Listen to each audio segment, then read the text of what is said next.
back to the Weekly Buzz, everybody. We are excited to have you here on the actually sunny campus of Defiance College. The weather's broke. It looks nice out there.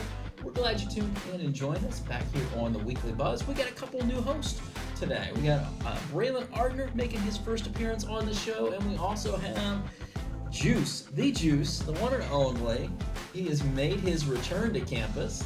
Some of you guys probably know Juice from being around last year or the last 4 years, but he graduated in May. But we're excited to have him join us. He's going to help us talk all about time management, how to maximize our time and use it efficiently as we kind of go through, navigate the end of classes here. But first, let's just start, introduce you guys. Tell us about yourselves. Bryalon, we'll start with you. I'm Bryalon. I'm originally from Lima, Ohio. I went to Perry. I'm here to play football. You are on the football team. Yeah. We just ended the football season on Saturday. That was a really exciting game. How was that game down in Bluffton? It was super exciting, super pumped. Brought the hammer back here for the last time? Oh, yeah. That one fumble we had, that was really good. That was one of the most exciting games I've ever been to. It was back and forth the whole time. It was a nail biter right down to the end. I gotta know, did Eric Moultrie, did he get across the line? That was that call that it looked like, for those of you guys that know Eric, like he's on lineman, and they put him in on the goal line, gave him the ball on senior day. I'm not too sure. I couldn't really tell from the sideline, but we were just hoping he did. Oh, I watched the replay. It looked like he got across, and then they didn't give it to him. I was hoping they did too, and I don't think we scored there too, did we? No, then they shut you out on the next play, but it all worked out. Yeah, they drove down and interception to end the game. Yeah, I gave it a way better climatic ending. I don't even know how to say it. Yeah, it was dramatic, but for an old guy like me, my heart was pounding at my chest. I was a little nervous for you guys. Yeah, it was awesome. But glad to see you guys walk away with the win. That was pretty awesome. Yes, sir. So, all right. So you're from Lima. You're a football player. What's your major? What are you thinking of studying here? Business administration. Business administration. All right, we got a lot of business majors. Yeah, wow. So very cool. Very cool. Glad to have you here. Thank you. And we've got you, Juice. You were a business major, right? Yeah, I was. There you go. Juice graduated in May, so you guys become old friends. He can give you the ins and outs of the business world. Yeah, for sure. What have you been up to, Juice? Just working, really. Working, making music. That's about it. Working and making the music. All right. I kind of like that. And you're doing well in your job, right? Yes, sir. That's what we like to see. Graduates that come back, you're doing well. I just saw you pull in. You guys want to see his car out there. It is pretty sweet. It is a Mustang. It puts my car to shame. I'm kind of jealous. Holy cow. Dreams do come true. You graduated, and now you got the job. You're making the money. You got the cool car. Yep, and I got the stress, too. And you got the stress. Yes, that does come with the job, unfortunately. Well, we're excited to have you back on campus joining us today as we talk all about time management, and that's really kind of one of the things it's part of this Build Your Success campaign, right? How to manage our time, and that's kind of the topic of the week, and really timely as we head into Thanksgiving break, and then we come right back, and we've got finals, we've got projects that are coming due. Are you kind of living the life knowing you don't have to do all that this year, Juice? Yeah. Yeah. You are not missing that stress, huh? No, it's good. Life's good. Just different kind of stress. Now you got work stress every day instead of the stress of finals.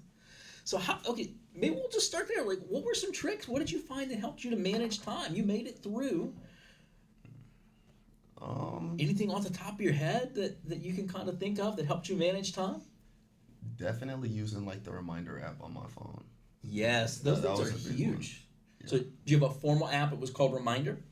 I have a reminder app, but the one that works best for me is just the regular alarm clock one. Yeah, that's set an alarm and. That's normally what I just put it right in my phone, my Google Calendar. If I don't put it in my calendar, often it's just not going to happen for me. So that has been a huge thing. I think just in the last couple of years, more people are becoming accustomed to putting everything in their phone. So so just marking it all down, put it in your phone. Yeah.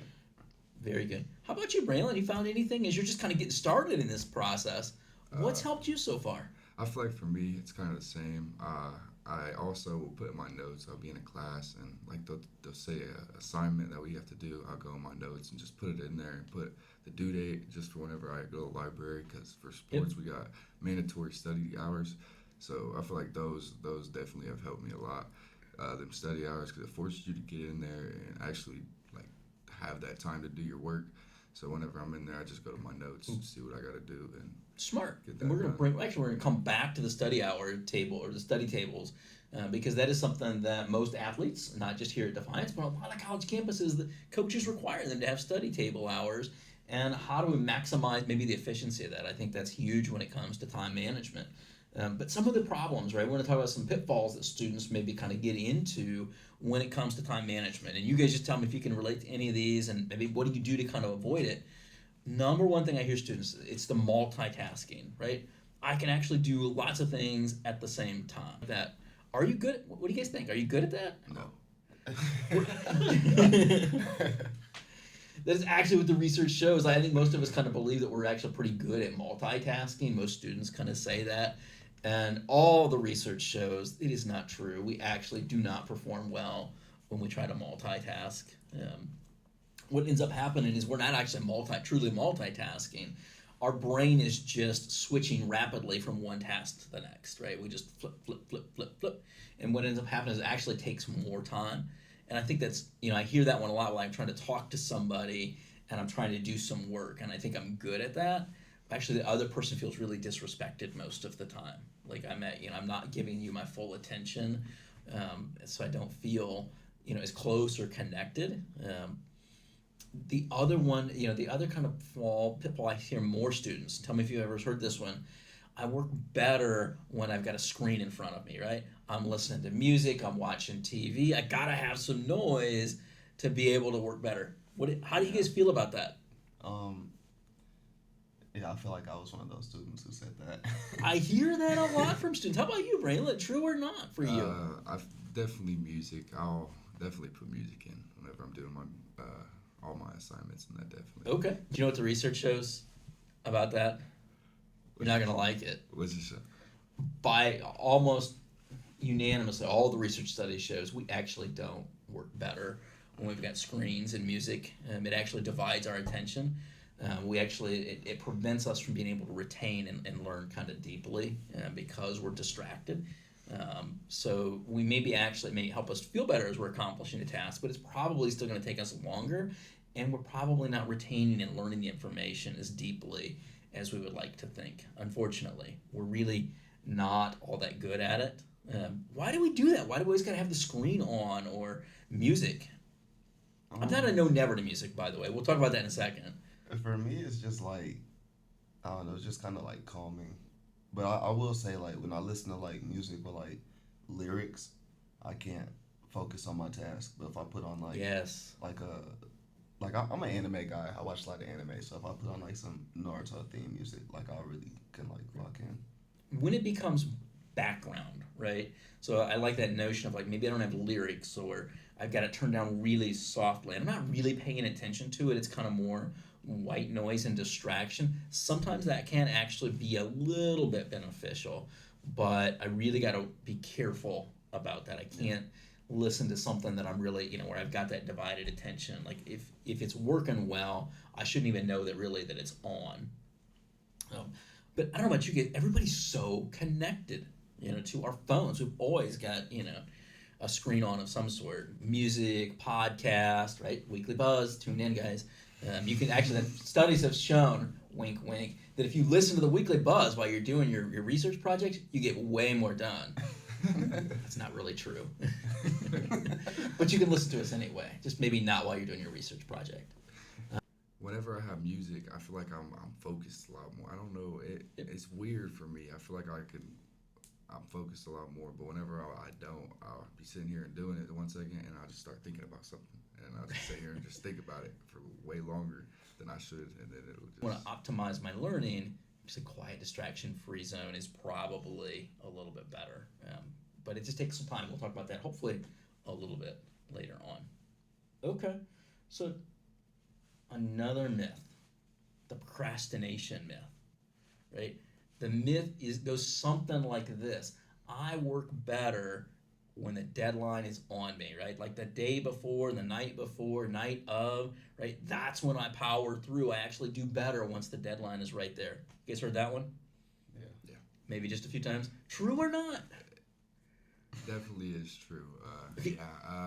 At first I started off like just doing it like before it was due, but then as time went on, I get like a little bit more assignments now, and then Yep. some of them will be like bigger than the others. So I'll be like, all right, I can do this next week. It's not due till Tuesday, so I got Monday Right. to get my study hours in. Do it Monday, and then all of a sudden I don't even do it in the study hours. I'm up till like 3 in the morning doing it. Like, just want to play the game at the moment. Like I can do this later. Like And we've all been there. Like I've got this assignment. Like I just had a grant that I was writing last week, and I knew when it was due, and like I was stuck, and I got it done right before it was due, and it worked out. But I know my stress level was going up as we're getting close to having to get this thing out.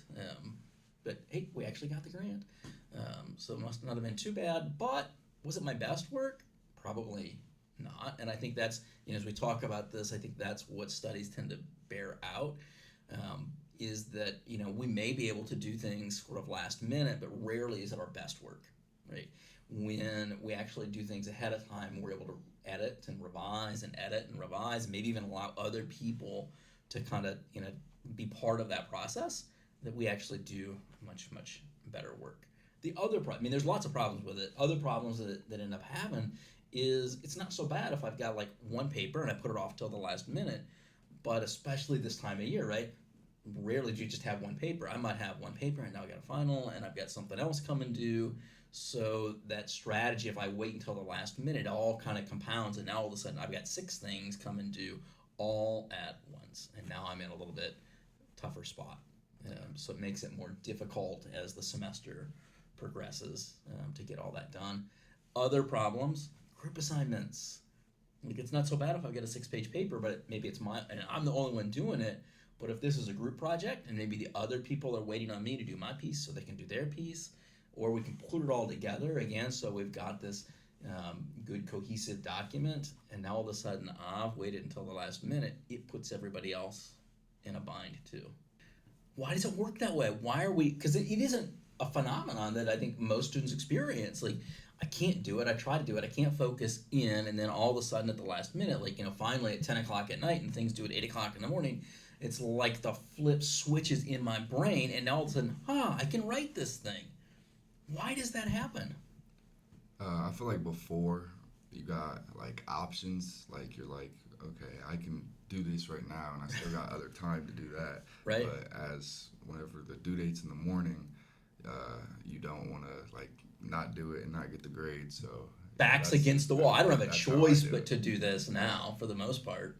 And actually, it's kind of biology, right? The science behind it would show that we actually, we get kind of that boost of stress hormones, right? And most of the time, in kind of a good way. Sometimes it kind of creates more distress, and we can kind of shut down, and it prevents us from getting it done. But oftentimes, it almost prevents. They call it eustress, right? Like that good kind of stress hormone that helps me to focus up my attention, and now all of a sudden I get that burst and I can do that thing. You guys probably experience that on the football field, I'm guessing. You ever have that where like my back's against the wall and I come out and I've got more energy and I'm more focused and I can do things that maybe I didn't think I could do or couldn't do before? Oh yeah, definitely at the goal line. Yes, yes. So it's kind of the same thing at the paper. Those assignments that are coming due, just different stress hormones that get released, and now all of a sudden, I can do that thing.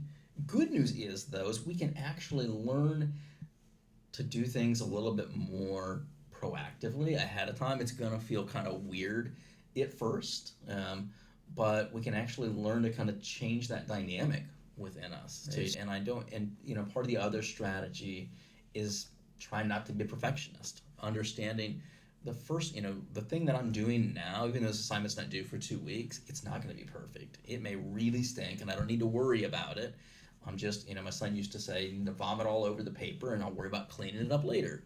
And it's kind of true. If I'm just writing, right? If I'm just working on it, it may not be the finished product. I may not get most of it done until the very end, but the truth is it's not wasted time. I'm actually writing, revising, I'm working on it, if nothing else, in my brain, and I'm getting something out on the paper so that when I do need to get that thing done, it makes the process go a little faster. And the more I kind of sit with it, the better I'm able to kind of retrain myself. So now all of a sudden, I can start to do more the task in a more timely manner, right? I can start to do them ahead of time instead of waiting until that last minute. Just kind of reorganizing how we think about it and some of those behaviors that we do.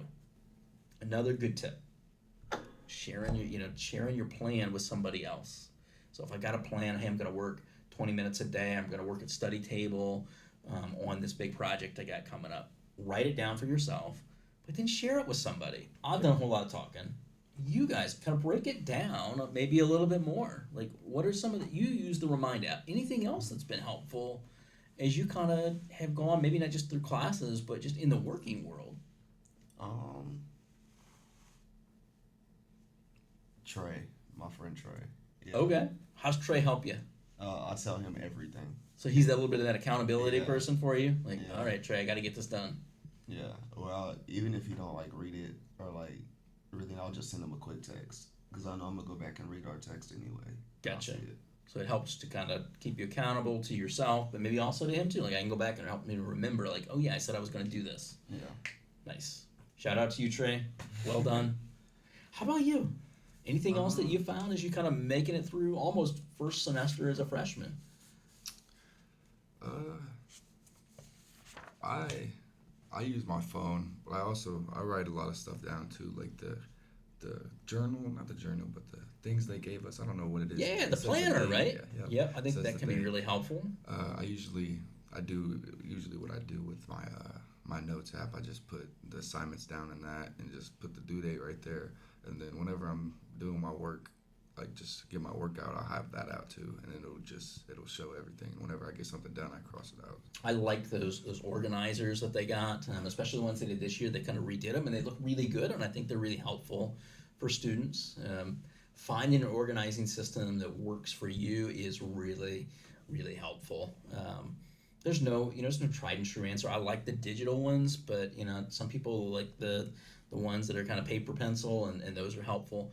I always encourage students, sometimes don't get so caught up in like organizing. I've had students do this before where, they'll spend 2 hours organizing everything when maybe I could have maybe spent some of that time actually doing the work. And it almost becomes an avoidance thing. Like, this part feels good at the organizing because it kind of gives me escape from not doing the thing that I really didn't want to do to begin with. So just kind of be mindful of that sometimes. What about friends? Any of you guys have trouble getting distracted with friends?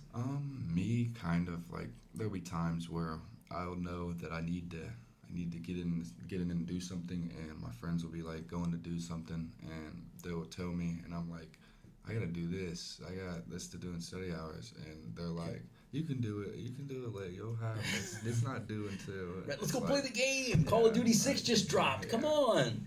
And also, I feel like one thing, touching back on the time management, like procrastination part, I feel like if you like reward yourself, like if you have something to do. We hadn't got to it yet, but I was definitely going to mention that. Yeah, like you tell yourself, if I get this done, then I can do this. Then I feel like that's definitely.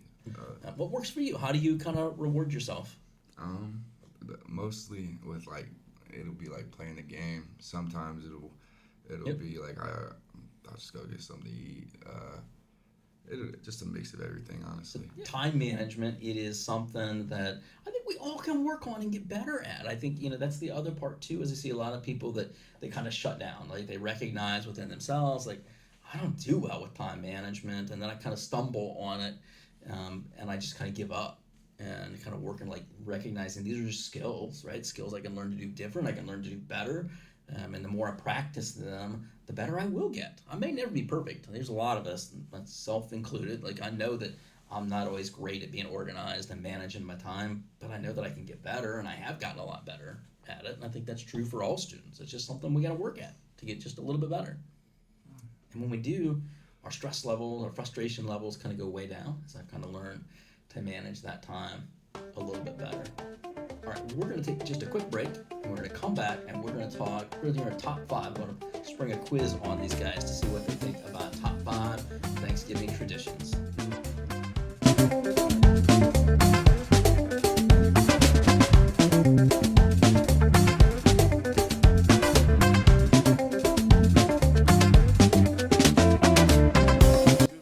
Welcome back to the Weekly Buzz, everyone.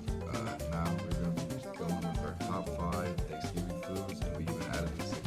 That's right, because we couldn't decide. We were arguing over here in the studio trying to figure out like what are the best go-tos we must have for Thanksgiving dinners. We're building our ultimate Thanksgiving feast. No turduckens here. Sorry, John Madden. We're not going that direction. I don't want it. All right, let's start out with number 6 because this was kind of hotly debated. Number 6, you guys said, because you couldn't leave it off. That was the problem. Like, we just could not leave this one off. Actually, I could because I don't like these things. They're nasty. I don't know why people like them, but you two both said you cannot have Thanksgiving without deviled eggs. Break down the deviled egg game for me. I don't get it. No, I don't want it. But you guys like deviled eggs. What do you find? Tell me what the redeeming qualities are. What you need in a deviled egg. For me personally, I think it's just like a nostalgic thing. My mom used to make them. Okay. Like growing up, so Thanksgiving, like I need deviled eggs. I get that. I can respect that part. Like it's just one of those things that's a comfort food. It's something we always had. How about for you? I feel like definitely stuff like that. I grew up having it at like all Thanksgivings. Like it was something my mom was like, It's "Hey, tradition. try it." Yeah, she's like, "Hey, try this." At first, I was like, "Ew, what is that?" And I didn't try it for years. All of a sudden, I tried it and I liked it. So I was like, I ate it since. So. All right. Question: cayenne pepper or paprika on the deviled eggs, or neither? Paprika. Yeah. Little paprika. Yeah, I'm not really too good on the spices, so I just agree. All right. Spicy deviled eggs. Little paprika on those deviled eggs. I'm gonna give mine to you guys. I don't want the deviled eggs. Sorry, guys, not having it. But you're welcome to it. I won't begrudge you your deviled eggs. You guys could agree on. Well, you guys disagreed a little bit. Like dessert. Like that was the number 5 thing. But you guys had different desserts that you liked. Mm-hmm. And oddly, nobody said pumpkin pie. Like normally, I think of Thanksgiving. I think of pumpkin pie. That did not make your top 5 list. Mm-hmm. Juice, you said Sweet potato pie. Sweet potato If pie. you like pumpkin, keep it. Keep it. Keep it. You want the sweet potato pie. Do they taste similar? I look at them like visually, they look the same. I think the sweet potato just like a little bit sweeter. Okay. All right. Whipped cream on top, a little dollop of whipped cream, or how do you like your sweet potato pie? It just depends on the day. Okay. Depends on the day. Sometimes I do the whipped cream. Sometimes I won't. All right. How about you? You were not a sweet potato guy, sweet potato pie person. You did like yams, but no sweet potato pie. And no pumpkin pie. You liked pumpkin cookies. Yeah, I like, and then the icing that comes out, it's like the Walmart cookies. Okay. I don't know what it is, and it has that white icing that you spread on them. That's the one. It hits a little different with the white icing. Yep. All right. If it doesn't have the white icing, I can't do it. I am not a big sweet person. I'm much more savory. I can take or leave the dessert. It's not really a big deal for me. I don't know. I do like the pumpkin pie, but you know what I like even better? Pecan pie. Pecan pie. I will take that. I know it's probably not the most Thanksgiving-ish kind of thing, but give me a cup of coffee and some pecan pie, and I'm a happy camper. I like All right. All right. Number 4. You can't leave out the rolls. You guys both said rolls are a big thing. And you guys had some consensus in this, the kind of rolls that you guys liked. Mm-hmm. You guys all liked the Hawaiian rolls. Little sweet roll. Oh yeah. For All right. sure. It kind of complements it, draws it all in together. All right. I could totally respect that. Butter on the roll? Or you like use it to like sop up a little gravy? Definitely butter on the roll. I definitely. Ours get cooked with some butter on top of them. There you go. Yeah. Making me hungry already. Man, I feel like it just depends. Sometimes my family will like cook them. Sometimes we'll just like have them there. Gotcha. But yeah, You can't have Thanksgiving without the rolls. yeah, you need the rolls. Need 'em. It kind of goes into the next one, right? You gotta have rolls, but a little bit of bread, like you gotta have some stuffing, right? You gotta have the stuffing. What's the trick? What's good stuffing to you guys? Both of you are unanimous, like you gotta have stuffing. That goes at number 3, no question about it. I don't know. It just gotta be there. It's gotta be there? It just gotta be there. All right. I'm not the type to like taste the difference between the brands and all that. Are you guys do homemade or box kind of stuffing? And when I mean homemade, I mean like you put the little giblets in there. Oh no, I'm just gonna use the box. Yeah, I think we just used the box. Just use the box. All right, that is an old school thing. People used to put the giblet, like the giblets from the turkey in there, and I don't know. I'm not so much into that, the giblets myself, but I know some people like it. So just old school box stuff, and it's all good. Oh, yeah. All right. Number 2. You guys had a little different take on this. Both of you, it was like a cheesy thing, right? Mm-hmm. You said, I need me some cheesy mac and cheese. Mm-hmm. And you said, I need me some cheesy potatoes. I'm sensing the cheese vibe. Like cheesy, like gooey, stringy kind of. Sure. What makes the mac and cheese good for you? When it's baked. Gotta be baked. It can't be the Kraft. It gotta be baked. Oh, yeah. No Kraft mac and cheese for Thanksgiving. I mean, that's a solid. Kraft mac and cheese is a solid choice, but just not for Thanksgiving. Yeah, no. I'm with you. And how about the potatoes? They gotta be layered. They gotta be layered right. Oh, what do you mean layered? Like layered with cheese? Like got potato, cheese, potato. Like. Yeah. Yep. Something like that. All right. Nice, creamy, cheesy, Yep. good side dish. I was shocked. Neither of you said mashed potatoes. I think a mashed potatoes is kind of a staple around Thanksgiving, but you guys are like, no, I don't really need the mashed potatoes. Give me the cheesy. Mm-hmm. Okay. All right. I don't know if you can hang with me. I mean, if it's, might have me if some it's mash. up there, I'll get some mashed potatoes, but I wouldn't say it's in my top 5. Okay. Yeah, like I like mashed potatoes, but it's just like not a need for Thanksgiving for me personally. I can have that anytime. I might not get the cheesy potatoes or the mac and cheese. Yeah. All right. I'm with you. And the number one thing, sort of a little surprise here. It's the meat, right? But you said you liked you a good turkey. Yeah. You were like, I don't want turkey for Thanksgiving. Give me the ham. Oh yeah, I don't know why, but turkey's a little bit too dry for me. Maybe it's just my family, the way they cook it. But I actually hear that a lot from folks, that they kind of like ham versus turkey, that the turkey's just too dry for them. I don't know. How do you like your turkey cooked? What's the best way? I don't know. We usually just like do it the traditional way, like you just throw it in the oven. But one year we did like fry it, and it was pretty good. I have never done the fried turkey before. I've always thought about it. I'm kind of intrigued by it. But maybe someday I'll kind of up my game. Remember, we just put it in the oven, let it cook all morning long. Just makes the house smell good. How do you cook your ham? I'm not sure they cook it. They cook it. It's mom and dad's job. I don't worry about it. I just get up and I eat it. All right. So the food, we are all looking forward to chowing down next week. It is Thanksgiving. Any big holiday traditions you guys have? Yeah, we like to watch the Dallas Cowboys get cooked. Okay, that was harsh, but that may be the reality again this year. Yeah. The Cowboys might be a rough watch. Who they playing this year? Tell me it's not the Detroit Lions, because the Detroit Lions looked really tough this last week. Yeah, Detroit looks good. I'm really not even sure who they're playing this year. It doesn't matter. It's just a matter of like, hey, it's Thanksgiving, it's football. We got to have that thing on. We got to watch it to see what's going down. All right. Any parade watchers, like the big Macy's Day Parade? Lots of folks like to watch the Macy's Parade. Yeah, I'll turn it on. I feel like it's super cool. Yeah. Well, it's kind of background noise as people are cooking and kind of coming into the house. Sometimes it's nice to have the parade on. Yeah. I getcha. Well, thank you both for coming on, making your initial appearance on the Weekly Buzz. It's been great to talk to you about time management, about turkey, and all that good stuff. We will see you back next week, everybody. Make sure you keep hitting the like and share button, and we'll follow us on YouTube or wherever you get your podcast. We'll keep putting these out each week, and be well, everyone. We'll see you next week. That's it.